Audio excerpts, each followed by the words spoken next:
Good evening. You're now with me, RAHMAH, for TVS Nightline. Here are the headlines for tonight. Prime Minister Datuk Seri Anwar Ibrahim unveils 421 billion ringgit budget 2025, the largest ever in history.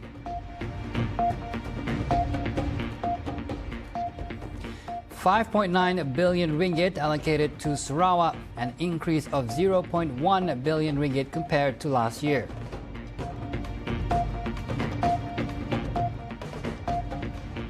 Sumbangan tunai RAHMAH SDR and sumbangan asas RAHMAH SARA up from 10 billion ringgit to 13 billion ringgit for 2025.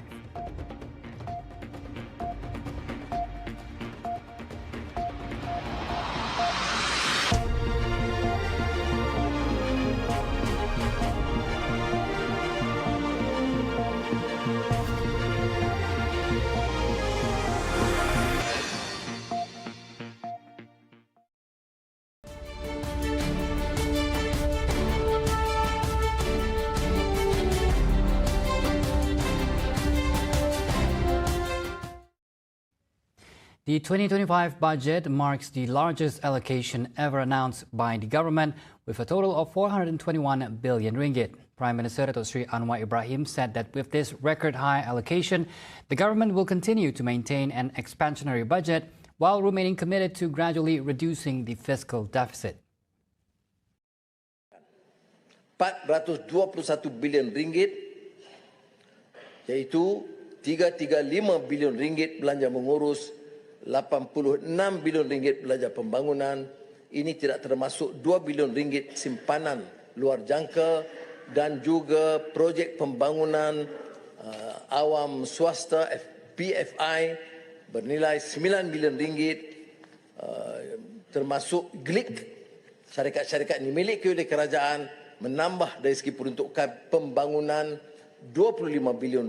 Maknanya keseluruhan pelaburan awam untuk pembangunan tahun 2025 akan meningkat tinggi ke RM120 bilion dan tertinggi dalam sejarah terputar akhir kita. The federal government has allocated 5.9 billion ringgit to Sarawak, marking an increase of 0.1 billion ringgit compared to last year's budget. Prime Minister Datuk Seri Anwar Ibrahim said that this is the second largest allocation among states aimed at reducing the development gap, particularly in infrastructure such as roads, electricity and clean water. Pemberian khas Sarawak tidak pernah dikaji sejak 1969. Di bawah Madani, tahun ini kita telah menaikkan kepada RM300 juta ketimbang RM16 juta sebelumnya. RM125.6 juta di Sabah. Maka mulai 2025, kita akan naikkan pemberian khas Sabah dan Sarawak sekali ganda kepada RM600 juta. Anwar, who is also the finance minister, said that the Madani government is honouring the agreement of past leaders relating to the Malaysia Agreement 1963. He stressed that the figure should not be questioned as Sabah and Sarawak have received special priority. Sabah received the highest allocation with a total of RM6.7 billion. The government is upping the allocation for the Sumbangan Tunai RAHMAH SDR and the Sumbangan Asas RAHMAH SARA from 10 billion ringgit to 13 billion ringgit. Prime Minister Datuk Seri Anwar Ibrahim said this substantial increase will continue to benefit 9 million recipients, which equates to 60% of the country's adult population. 4.1 juta penerima SDR akan menerima SARA sebanyak RM100 sebulan, ketimbang 700,000 penerima sebelum ini. Bantuan SARA dikreditkan dalam MyCard. Penerima bermula April 2025 dibelanjakan untuk membeli barangan asas, minuman, ubatan, barang persekolahan dan lain-lain. Dan 600 pasaraya akan disediakan untuk bersama dalam bidang ini. He added for the single category, they will receive SDR amounting to RM600. With the additional allocation of RM3 billion, the maximum account that households can receive will increase to RM4,600 compared to RM3,700 previously. The government has approved a minimum wage increase from 1,500 ringgit to 1,700 ringgit per month to help citizens secure better livelihoods. Prime Minister Datuk Sri Anwar Ibrahim announced that the new rate will take effect on February 1st, 2025. Kerajaan Madani sentiasa menitik beratkan soal pendapatan rakyat. Penstrukturan ekonomi hanya dianggap berjaya apabila rakyat meraih gaji dan upah yang bermakna untuk menjalani hidup yang lebih selesa. Untuk itu, kerajaan bersetuju menaikkan kadar gaji minimum dari 1,500 kepada 1,700 ringgit sebulan. However, he noted that the government has also decided to postpone the implementation of the 1,700 ringgit minimum wage for employers with fewer than 5 workers for 6 months. Penangguhan hanya diberikan membabitkan majikan yang mempunyai kurang daripada 5 pekerja bagi tempoh 6 bulan iaitu berkuat kuasa 1 Ogos 2025. Kesuma juga akan menerbitkan garis panduan untuk rujukan pekerja. In addition, the Ministry of Human Resources will publish guidelines for starting salaries across all employment sectors. He reiterated that these guidelines will serve as a useful reference for workers, with examples including a starting salary of 2,290 ringgit for industrial and production technicians, 3,380 ringgit for mechanical engineers, and 2,985 ringgit for creative content design professionals. This initiative is hoped to improve the economic conditions of the people and support the development of a more competitive workforce.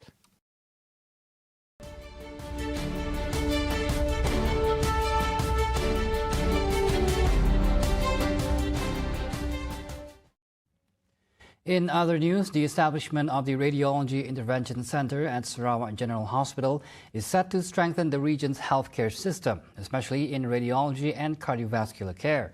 Deputy Premier Dato' Amar Dr. Sim Kui Hian said the center will enable Sarawak to train more specialists, equipping them to perform advanced medical procedures. Dr. Sim highlighted that Sarawak record around 1,000 stroke cases annually, and the expansion of these services could significantly impact patient outcomes. With effective treatment methods, an estimated 500 lives could be saved each year. This is not merely a technical achievement, but a step forward in ensuring that every corner of our region has access to advanced, high-quality healthcare. It is a reminder of the responsibility we carry, not just to push the boundaries of medicine, but to make sure that these breakthroughs are accessible to everyone, especially in regions where healthcare services may be more challenging to deliver. He said this in his speech at the opening ceremony of the 2024 annual meeting of the Malaysian Radiological Scientific Union in Kuching.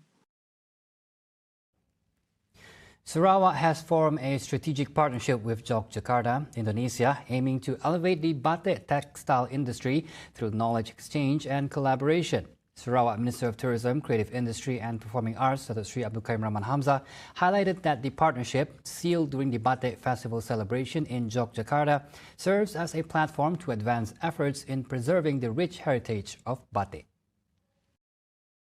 The Sarawak delegation to Yogyakarta, led by Abdul Karim, also had the chance to meet with the governor of the special region of Yogyakarta, Sri Sultan Hamengkubuwono X, on potential cooperation in batik industry development. In the press release, Abdul Karim said the partnership will provide opportunities to assist one another in areas such as batik, techniques, motif design and preservation efforts between Sarawak and Yogyakarta. The partnership is expected to benefit both sides, where Sarawak will be able to learn from Yogyakarta's approach to supporting artisans, aside from strategic marketing and branding at the global level. Abdul Karim added that the cooperation between Sarawak and Yogyakarta not only strengthens cultural ties but also provides an opportunity for Sarawak to enhance the economic value of its batik textile industry on a global scale.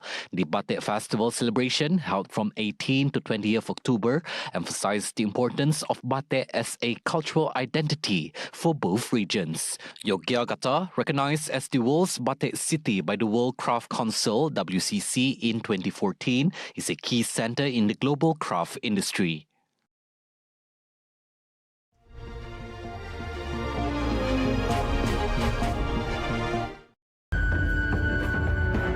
witnessed the beginning of an extraordinary journey where science, conservation and adventure converge.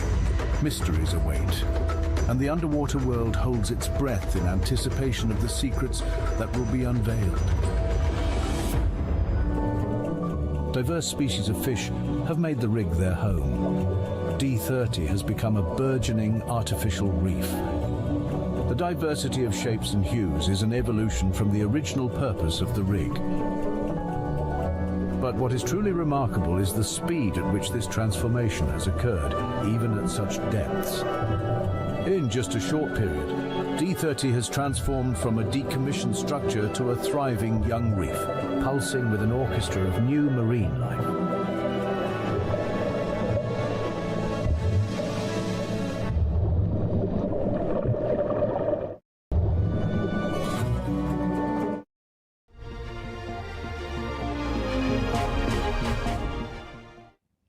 Welcome back. Severe flood has hit villages in the southern area of Indonesia's Aceh province for more than 5 days as a local disaster mitigation agency said thousands were displaced and buildings damaged.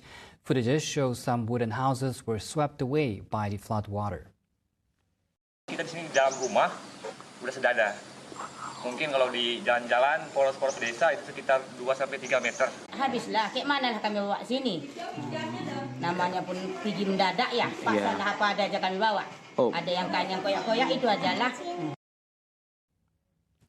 Meanwhile, China on Friday posted its slowest growth in a year and a half, underlining the deep economic woes the country faces as its central bank launched a new bid to boost markets and hinted at a further rate cut in coming months. Investors are eagerly awaiting more detailed plans from Beijing, which has in recent weeks unveiled a slew of stimulus measures to reignite the world's #2 economy. Chinese leaders are targeting annual growth of 5% this year, but that goal is being challenged by sluggish consumption and a prolonged and debilitating debt crisis in the country's colossal property sector. After a blistering market rally fueled by hopes for a long-awaited bazooka stimulus, optimism has tapered as authorities refrain from providing a specific figure for the bailout. On Friday, Beijing's National Bureau of Statistics (NBS) said the economy expanded 4.6% year-on-year in the third quarter, down from 4.7% in the previous 3 months and the slowest since early 2023, when China was emerging from its strict zero-COVID policy. And those were the updates on TVS Nightline. I'm Razi Ahmad. Thank you for watching and have a good night.